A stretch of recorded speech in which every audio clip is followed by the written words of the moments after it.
Duit selalu tak pernah cukup. Puan Mariam selalu mengeluh.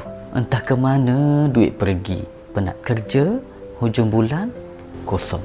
Setiap kali niat nak simpan, akan ada sahaja keperluan. Anak sakit, kereta rosak, keluarga minta tolong. Duit dalam bank terlalu mudah dicapai. Suatu hari, dia buat satu keputusan kecil. Aku nak simpan emas, bukan duit. RM100 sebulan, tak besar, tapi cukup untuk dia rasa sedang berusaha. Setiap kali beli emas, hatinya tenang, rasa seperti menyimpan harapan, bukan wang.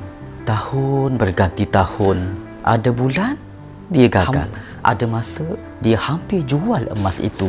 Tapi setiap kali dia pegang emas, dia teringat, ini bukan untuk belanja, ini untuk masa depan aku. Emas itu diam, tapi diamnya menyimpan cerita sabar. Suaminya jatuh sakit, kos rawatan meningkat, wang simpanan tunai habis. Dia buka laci, nampak emas yang dikumpulnya bertahun-tahun.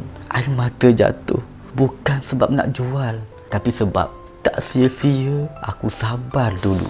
Emas itu menjadi penyelamat. Hari ini dia belum kaya, tapi dia tidak lagi takut kerana dia tahu emas bukan sekadar simpanan. Emas adalah ketenangan bila hidup diuji. Pengajaran daripada kisah ini, simpan emas bukan tentang cepat untung, tapi tentang menjaga nilai usaha dan air mata. Sedikit demi sedikit, tetapi penuh makna. Jika tuan-puan juga ingin menyimpan emas, boleh daftar akaun Get Public Go sekarang, saya bantu.